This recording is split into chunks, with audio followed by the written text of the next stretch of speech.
past leaders of Ipac, the Director of International Cooperation, Federal Ministry of Finance, Budget and National Planning of the Federal Republic of Nigeria, the resource persons that are here, representatives of partner organizations, senior officials of the Political Party Center from NIPSS, participants, distinguished ladies and gentlemen, members of the press, good afternoon. Good afternoon. Good afternoon. You know we are teachers, so we expect you back. Thank you very much. And let me congratulate the Ipac leadership for the successful election which they had. I think it should be your first meeting with us on it. Yes. So congratulations. We're also happy to have in our midst our new DG, who is coming to the National Institute with a basket full of experience on this matter and many others to move the institute forward. So you're welcome, sir. What I've been asked to do this afternoon is to lead us in the discussion. I said lead, and literally lead in a minute, because basically you have been leaders and you have been engaging. And so what I'll just be doing is to remind us of what you've been doing and to say that we need to do it and probably do it in a better way, so that your mandates and the expectations of Nigerians and expectations of your members, as well as the citizens of this country, will be happy that we have an organization and an institution like yours. So I've been asked to lead the discussion on the topic strategic leadership for effective inter-party engagement. And basically what I'll be doing is to give a meaning or give meanings to the two basic concepts we're dealing with. Strategic leadership, what it means, and also inter-party engagement. Just like Professor Ali did, I have also googled your website and have picked verbatim your mandates. I will take the discussion step further to look at the operational environment. Where are you operating? What are the kinds of difficulties or challenges or even opportunities that are available to you? And I'll also look at the actors that you're engaging with, the skills which you need to engage well are also discussed, and I will make a few recommendations in closing this presentation. And I hope to do this within 30 minutes. So, who is a strategic leader? All of us are strategic leaders. I teach leadership, and when I'm asked the question, so what's the difference between a leader and a strategic leader? So all of them are doing the same thing. Only the levels of engagement and the level of success will be dependent on this on the issues that are raised in this definition. The strategic leadership is about leaders' ability to visualize, leaders' ability to plan, leaders' ability to lead, and to make the best out of the resources that he or she has or they have to execute strategies efficiently and successfully. So what we all do as leaders in our various positions, whether in big organizations or small organizations, we do visualize, we do plan to succeed, and we do lead the organization to success. And what we do in order to have these effectively done is to make the best use of the resources that we have at our own disposal. So a lot of the discussions have gone around issues of resources. And this definition is saying that whatever resources that we have at our own disposal, we should make the maximum best, make the best use of it. So this is who a strategic leader is. Someone who pays attention to planning and leading and making use of the resources that he has.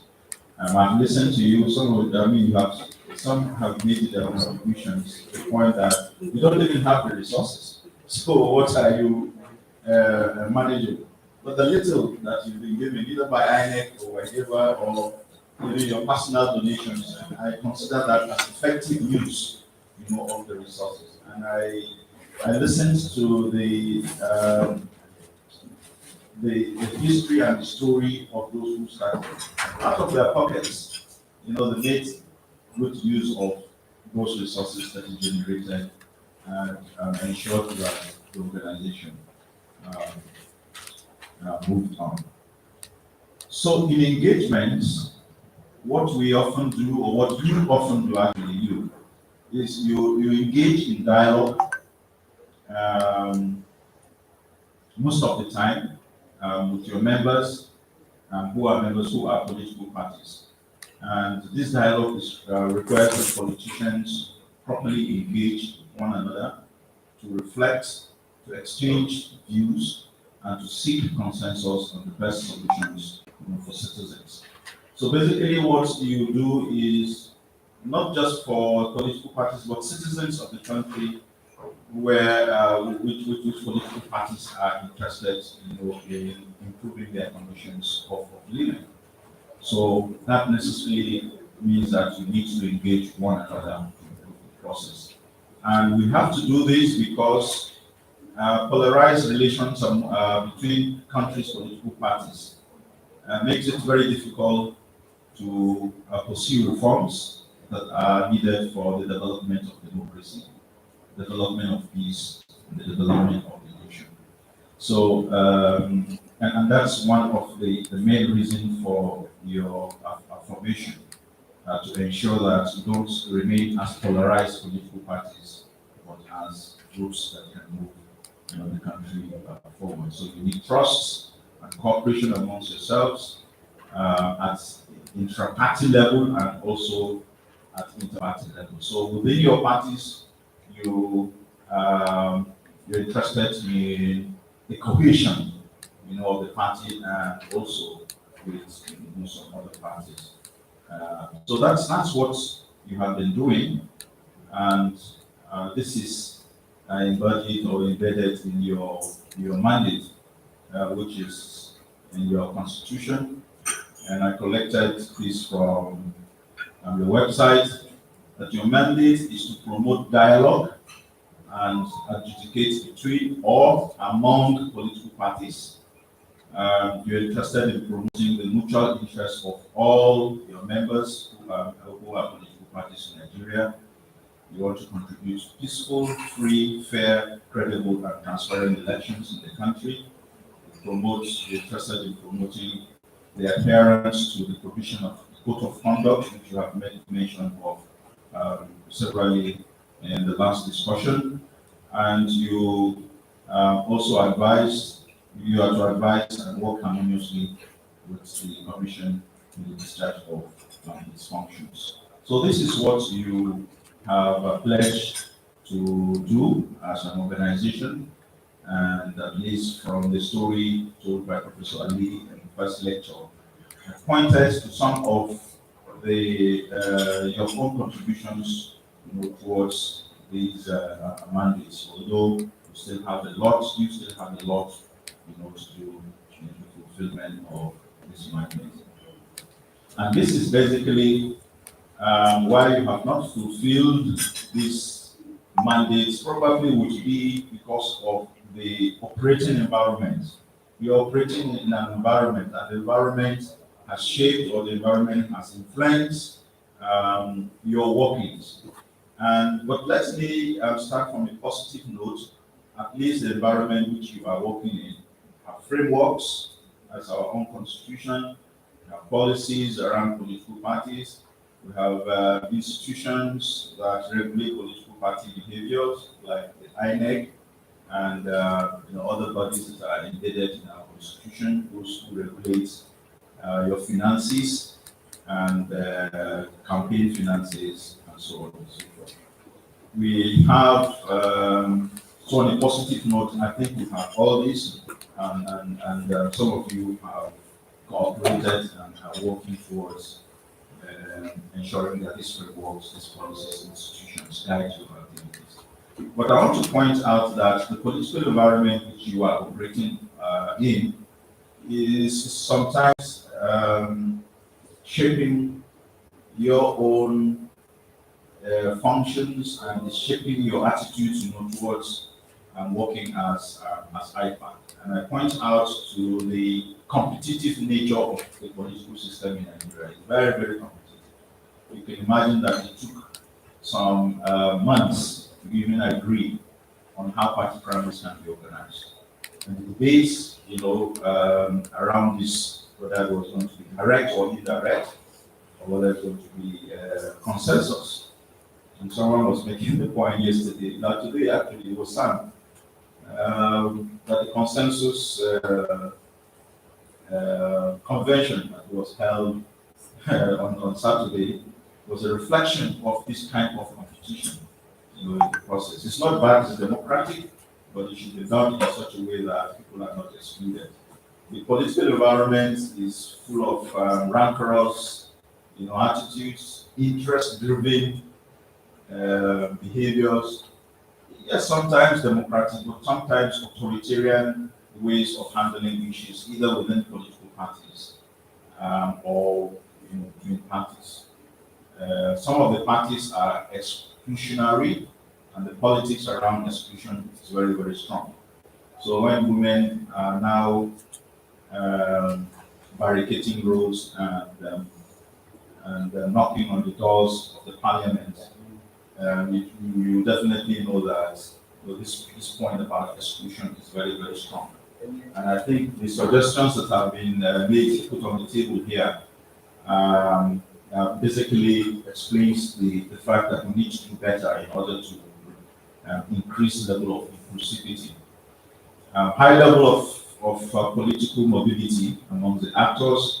So you're jumping from one party to the other, and you're also you're also listening and dealing with this situation, and it makes it very difficult for you to operate. I was just thinking, reflecting, and say, okay, these come judgments about if you leave a political party, that's the end. Assuming you are on seats. But probably that would be one of the ways of ensuring that people stay and remain and develop some ideological positions on how they can move through their parties. And of course, I know that Ipac is operating in an environment where not every political party is with you, and this, has a problem for you to move forward. At the economic level, instability in the economy, and that will also affect you either directly or indirectly. Resources are not made available to you. Weak resource generation and use, and of course, issues around inequality. How are Nigerian citizens who are supposed to be your members remain with you, as members? What other influences affect them in the manner that you don't get their attention when you need them? You're operating an environment where you have prevalence of ethnic, religious, and regional problems. It's lack of cohesion. You're operating an environment where you have deadly conflicts and criminality and insurgency. What has been, your own reflections on this? Have you made contributions? You also operating an environment where you have massive use of technology in politics. And I remember that in one or two occasions you have reflected on this, and you have made your views known to either INEC or Nigeria political body. But this is very, very important. How do you move forward? Professor Ali alluded to this point, area of the use of bicycle, what is the area the use of technology. The costs, are they helping? In some cases, they are not. They're not independent. In some cases, when they're dealing with judgments, especially those of elections, transparency has also been called into question, and fairness, has been a problem, for the system. Now, I'm pointing this out to say that the environment which you are operating in is very volatile. We need to, we call it VUCA. V stands for volatility, U stands for uncertainty, C stands for complexity, and A stands for what now? I've forgotten the name. But it's a VUCA environment, meaning that Anarchy. oh, okay, I'll give you that. So any A that has a problem, Yes. is that so when you're operating in a VUCArized environment, it means that you have difficulties in your own operations. And what I've just mentioned basically is that you have problems to deal with, they are affecting you. You have also been, and I think that you should also try to, if you have not, have all your political parties to be with you, whether they are in the ruling party or the opposition party, whether they are young or old. You need to improve your engagement with the parliament, that's the National Assembly. You need to engage improve your engagement with MDAs. I don't think that they are just bureaucracies, but they have a way of influencing the kind of things that you do, and actually the kind of issues that you're dealing with. Because an MDA, for instance, Minister of Health, can raise an issue. And I know that you are people who have been discussing issues. And so you need to follow up, on these issues. It's just one example that I can give. INEM, of course, is your daily friends. You meet them on a daily basis. CSOs, those of them that are involved in election matters, for instance. NIPSS here, who is the chair of the what is it called now? Civil Society Situation. Yes, Civil Society Situation Group. It's a very powerful organization. You need to keep the contact with her. Of course, she is the country director of Action Aids Nigeria. You need to engage with the youth. Many of these youths are becoming very politically conscious, and you need to engage them. Of course, women. Tanko, did you say you were at the National Assembly with the women the other day, or who was making the point in the morning? Yes, he was there. So that's the kind of engagement that you need to keep up. Of course, people living with disabilities, development partners, as we talked about here. Of course, for obvious reasons, you need to sustain the relationship with them. So, how do we respond to this environment that are painted so bleak, so giving you a lot of problems, influencing the kind of things, or restricting the way you're operating? To deal with the environment, Ipac needs to acquire these skills. I picked this from a site that discusses strategic leadership. So I'm coming back to my strategic leadership definition. So how would you respond to the environments that are created? So we need to be forward-looking, we need to be futuristic, but of course we need to pay attention to what is happening now. And the first thoughts there, the skills that you need to acquire to become very strategic leaders and to address these environments that are created, is for you to think strategically. That should be, I would always explain that. You need to communicate well. You need to plan well. I know there is a paper coming up on strategic planning by Professor Adeyanju. You need to measure your objectives well and ensure that the results, the key results, are well known and achieved. You need to be strategically agile so that you're not just thinking of things of the yesterday, but you need to be agile and think of things tomorrow. You need to manage your organizations at your political parties well. You need to be people of integrity. You need to pay attention to the execution of the things that you have planned. And of course, trust and reliability is very, very important. So if your members don't trust you, and if citizens don't trust you, we'll have problems in implementing what you have said in your mandate. You need to be aware. So since they have asked me not to take much time, leaders who think well must be visionary, think of what's happening now and think of the future. You need to be visionary. So I tell the story of us, and I said, 13 years down the line, we are negotiating and renegotiating something that was signed in 2009. Is it that we lack the problem-solving skills on both sides? If not, we would have thought strategically.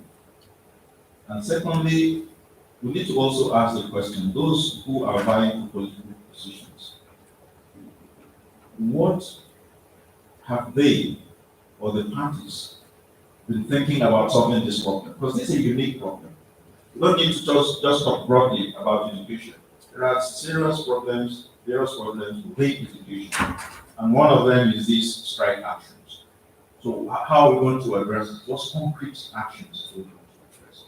And that needs strategic thinking. And all of us will need to be strategic. So Ipac, you can have a small group to think about this. If it's something you think should be taken on board, but I think it's something that we need to take on board. Our country is becoming a laughing stock when we trying to be taking this. So let me allow all these the notes, and you will read them. But let me make also the point that you have a responsibility of achieving your mandate, and also a way of maneuvering around the environments that are painted. And for you to do this, you need to pay attention to certain issues. National governance. You need to pay attention to national governance. So that on a daily basis, you are reflecting on issues around what's happening in the country. One of them is the national governance.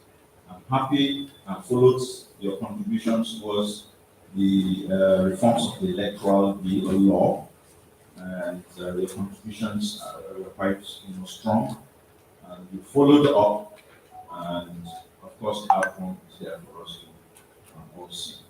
You need to also pay attention to election management, and you put an eye on what INEC is doing, what will do. You need to also, that's related to electoral transparency, national issues that impact on politics and elections should also be something that you need to think about. So it's a big work for all of you. It's not just about Ipac and Ipac with me. I'm happy that the new leadership is very enthusiastic and very optimistic that we want to do more work. And these are the issues on the agenda for the political parties stability. More importantly, please pay attention to economic issues in this country. And I think that looking at to be very specific, looking at your mandate, if you want to promote dialogue and adjudicate, I think we need all of you need to have skills in conflict resolution. It's very key. conflict resolution skills, you must acquire peace building, which is related, problem solving skills, which is also related. I will make the point later that depending on the discussions that we will be having with the national institute, we can take this forward with new leadership. Whether you want us to develop a small program at the Political Party Center on the skills for you at the national level and for your colleagues at the state level. But you need to have skills in conflict resolution, skills in peace building, and problem solving skills. You need to have mobilization skills, advocacy skills, fundraising skills, as well as international diplomacy skills. I'm happy some of you made mention of the relationship with Ghanaians, but you need to also improve, because political parties are not just internal. I know there are regulations around your international engagements, but I know some of those rules don't hinder you from having international friends. So you need to develop those skills with your friends outside. So parliamentary liaison skills, you need to have very, very strong skills around that. And of course, the skills in legal presentations. We need to have that.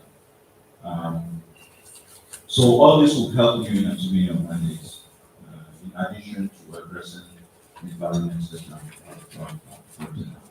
So let me conclude by making these recommendations. Actually, some of them I picked from the discussions. That's one thing that developing slides can do, thinking and capturing discussions. I think Ipac structures should be strengthened at the subnational levels. Needs to do that. So it's not just, we don't want to see a structure at the national, nothing happening at the state. I'm happy with the recognition. Thank you. So I'm happy with the recognition that the subnational level should be taken on board. Secondly, we don't just need the structures there, we need people to work there to support the growth of those structures at those levels. We need to improve levels of engagement to strengthen democracy. So the engagement should not just stop immediately elections are over. In fact, the work should be seen most when elections are over, and you keep the agenda. You bring more issues on the agenda of the country depending on the development. NIPSS should continue to work with Ipac to ensure successful achievements of Ipac's mandate. That would require that we need to work with you and see your current needs, and also to support whatever engagements we are having. I think the political party center will be happy to support the limit of the resources. We should convene a meeting of the new leadership of Ipac to discuss the skills that I've talked about. And I think we need to follow up with an M&E. What have we been able to achieve? All this while, what have we been able to achieve? Professor, I think that's the point here that there's nothing in the website, in your websites to show what the levels of achievement. And I think you need to also tell your own story. Because no one will tell your own story. It's you that will tell your story. But more importantly, there's need for evaluation, of what we have done since creation. Luckily, the CEO of the political party center at NIPSS has been given the responsibility this year to assess, because he is a participant of the senior executive council, and he's been given the responsibility of working on the topic, the role of Ipac in strengthening democracy in Nigeria. So, Mr. Umar, Dr. Umar. So I'm hoping that he should be able to bring out something that is very useful for very innovative things, not the old things that we usually talk about, because it's not to spend time to discuss it. And please keep your doors open so that when it comes to generate data for this, very helpful. So, DG colleagues, ladies and gentlemen, I thought I should share these ideas so that we can build on them in the discussion time. Thank you very much. Stay and Please, another round of applause for Professor Action. You will agree with me that he has taken us through the things that will most likely cost about 4 million if you are to come to NIPSS to learn in just about 30 minutes. So thank you so much, Prof. We are grateful. Well, quickly we'll be going into the comment section and questions. And we're not going to take too much, please, because of our time. And okay, I'm going to start with Mr. David Hayale. All right. Barrister Justina, okay, and Laji Dantali. Okay. Wow. All right. Let's start with I'll be the last. It's all right. Director, Center for Prof. I thank you so much for the presentation. And I was listening, I think, as you are throwing out for Ipac to consider. But I think Ipac should equally do a kind of, profile assessment of what Nigerians perceive or perception of, perception study of Ipac. Because if you don't understand what people think about you, you will not understand where to invest in terms of creating a profile that will be attractive for not just people to invest in you, but also to trust you. So it's one thing for you to appear on TV, on radio, on media, but people still have wrong perception. If people don't, as people have wrong perception, well, that is what it is. As people have wrong perception. So if you do not, monitor it and look at it and ask yourself, how do I brand myself to be attractive? Branding is great. So if you're able to appreciate that, it will be a long way to address some of the key things that you think this is a problem. Virtually all the areas you need strengthening, people can volunteer to do it for you. I'm not sure that Nigerians across the world that will see a bride in Ipac and say, look, I'm going to support you this day. And the area I also want you to think about beyond branding or profiling or public perception is the issue of investing in knowledge. There is need for Ipac to invest in knowledge. Which area is critical to you? Which area do you think you need to invest in? Engage the system with knowledge. So when Ipac is coming to address, if you want to address water need, the state of the nation, it will be based on knowledge. And you have a lot of knowledgeable people around you that you can use it, engage the system, provide solution, and insist that the solution is the answer beyond whose fault is fault. Then there is also the issue of beyond investing in knowledge is also population looking for volunteers to help people. If you're able to create atmosphere where you are attractive to volunteers, these issues are addressed. Then what is your core concern in a year or with a tenure? It's a new leadership in Ipac. It will be nice for the youth to say, this is our core concern. And this core concern, within 1 year, within 2 years, within 3 years, it will be addressed. At the end of the day, the MRE, issue of MRE that was raised, you can use it to measure it. This is our core concern. This is what we have done.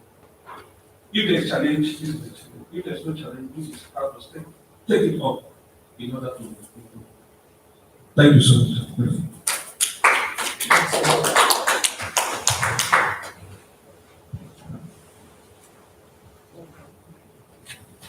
Thank you. All protocols of that.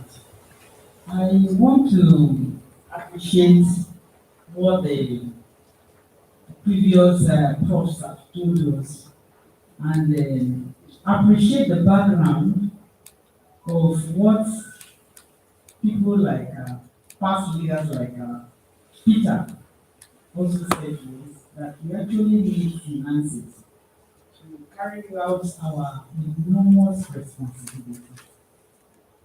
From the look of things, Ipac is a very, very powerful and strong instrument that can change the country. But when I sit down, I think about it most of the time. I would say, how can it be done empty-handed? Because as we have found ourselves in Nigeria now, we found ourselves at a period when the elections have been organized now against 2023. And we are looking at so many impediments that are almost ruining our country.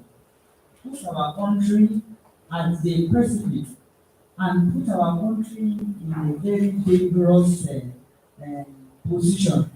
And we seem to be helpless. It's like things are declining every day. One can see a situation where we are queuing again for petrol, which was not the case before. And despite the fact that the price of petrol all over the world is very high, this is the time we should have been able to take advantage of it. But it is also presenting itself as a disadvantage to us. And there are so many disadvantages. So I just want to talk about one or two because this is not the forum where we can resolve everything. But I want to say that when I come, we are sitting down again, maybe we create a position for women in the executive. Maybe, I don't know how we work it out, we can work it out to give 3 positions because you can remember that 3 of us contested in for one position and the 3 of us lost. And that is and when IPAC will now go out to try to preach that women, the women's bill should be supported. You know that we ask our IPAC, how many women are there? Maybe we can have one deputy chairman a woman, one deputy secretary a woman, one deputy treasurer a woman, and we just keep this as proportionate so that IPAC too. But I want to commend our new chairman. Despite the fact that we all lost, he still came to invite us for programs and we are being integrated too. But we still want to be partners so that we can add value. Okay, so that we can add value. You can see the bills that the women are crying about all over the streets. When you look at the bills, you know that the women, the way they can present the bill was to try to use the wife of the president, and proper work was not done. That's why some of the bills couldn't go, because the women were incapacitated. They didn't know how to present the bill. That was why the bill was failed at the floor of the National Assembly. We want to remove, but it's paining us every day. Because I want to say something that the banditry that we have in the country today, are they not children of women? Sorry, can somebody answer this? They are all children of women. If women are properly placed in the economy, they can call their children to order. But a situation whereby women are given back to children and they don't have employment.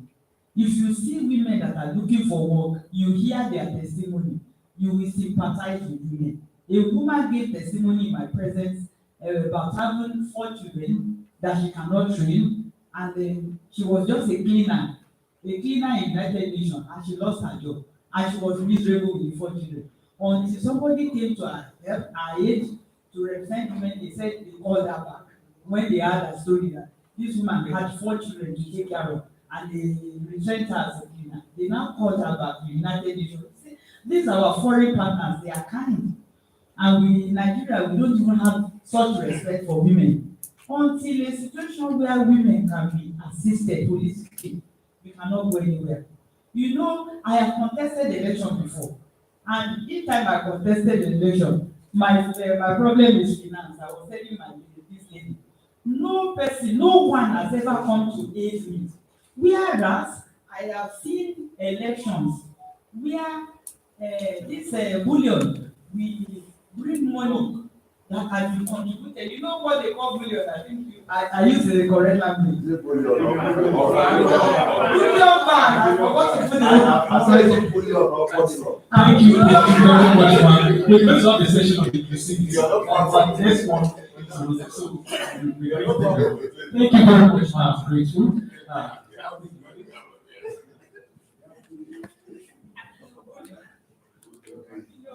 Thank you very much, Prof, for the presentation. Quickly, as I was looking at the presentation, maybe one of the things that you said, the skills that you were recommending, I thought you should put the technological skills. I thought it should be inclusive because no matter who you are now, if you are not into high tech, no matter who you are, you may find yourself not too relevant. And I know that everybody possesses the capacity. It just needs to be developed. So if attention can be paid to that. And you can have some positions for interns. You have graduates of computer science that are just coming out. You can make requests to the NYC, and they'll be able to mine certain things, especially your social media. It's important to look at that. Also, I was wondering if you have strategy, either long-term or short-term. So I may want to challenge the new executive to have a long-term strategy. You can have a 5-year strategy or 3-year. That is something at the end of the day you'll be able to evaluate your leadership. I think we have